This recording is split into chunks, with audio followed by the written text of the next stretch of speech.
আমার গলার হার খুইলান এগো ললিতে। কলেজের শেষ বর্ষে আমাদের প্রথম দেখা। আমি অর্ণব, একেবারে সাধারণ একজন ছেলে, ছোট্ট শহরের বাসিন্দা। কলেজের বারান্দায় দাঁড়িয়েছিলাম, হাতে চায়ের কাগজের কাপ। তখনই দেখলাম লাল রঙের সালোয়ার কামিজ পরে মেয়েটি ধীরে ধীরে সিঁড়ি বেয়ে নামছে। চুলগুলো বাতাসে উড়ে যাচ্ছিল, আর চোখে ছিল এক অদ্ভুত গভীরতা। ওর নাম রূপা। নামটা শুনেই মনে হয়েছিল ওর হাসির মতোই মিষ্টি কিছু হবে এই মেয়েটার জীবনে। কিন্তু তখন জানতাম না রূপার হাসির পেছনে কতটা অন্ধকার লুকিয়ে আছে। সেদিন কলেজের গেটে দাঁড়িয়ে ওর সঙ্গে প্রথম কথা হয়েছিল। আমি বলেছিলাম, আপনি তো আমাদের ক্লাসে নতুন স্টুডেন্ট, তাই না? ও হেসে মাথা নেড়ে বলল, হ্যাঁ, ইংলিশে অনার্স। সেই প্রথম আলাপ থেকেই বন্ধুত্ব শুরু। আমরা ধীরে ধীরে প্রতিদিন কথা বলতে শুরু করলাম। রূপার হাসি ছিল মেঘ কাটার রোদ্দুরের মতো। আমার সমস্ত ক্লান্তি, বিরক্ত, মন খারাপ সব মিলিয়ে গলে যেত।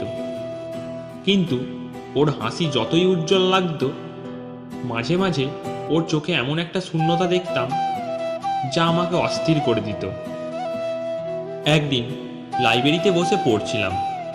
রূপা হঠাৎ এসে চুপচাপ পাশে বসে বলল, অর্ণব, তুমি কি কখনো ভেবেছ কিছু মানুষ কেবল অন্যদের সুখী রাখতেই জন্মায়, অথচ নিজেরা ভেতরে ভেতরে ভেঙে পড়ে?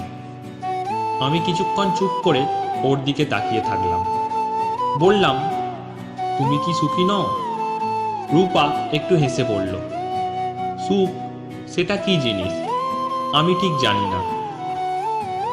সেদিন প্রথম মনে হলো ওর ভিতরে হয়তো অনেক অজানা কষ্ট আছে, কিন্তু ও কখনো কিছু খোলসা করতো না।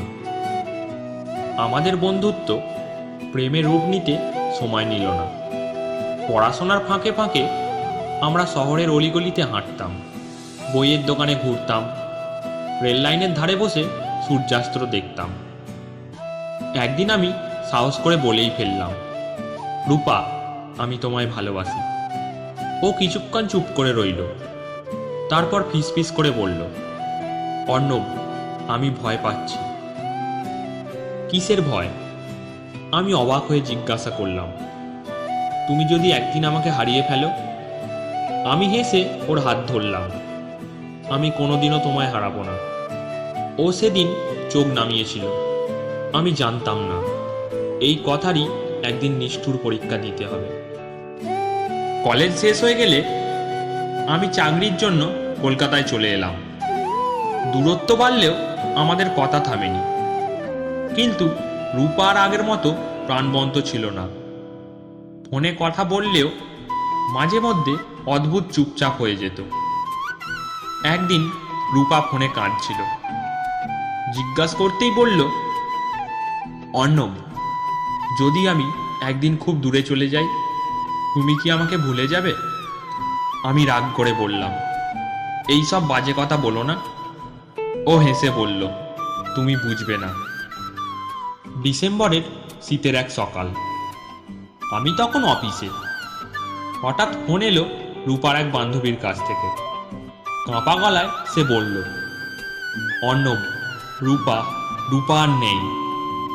আমি যেন কিছুই শুনিনি, কান ঝাপসা হয়ে গেল।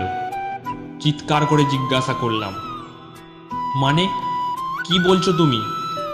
ও ও আত্মহত্যা করেছে। হাত থেকে ফোনটা পড়ে গেল। অফিসের দেওয়াল, টেবিল সব ঘুরপাক খেতে লাগলো। আমি ছুটে গেলাম ওদের শহরে। রূপার ঘরে ঢুকতেই এক অদ্ভুত নীরবতা আমাকে চেপে ধরল। বিছানার পাশে একটা সাদা খাম পড়েছিল আমার নামে। খাম খুলে দেখি ভেতরে একটা চিঠি।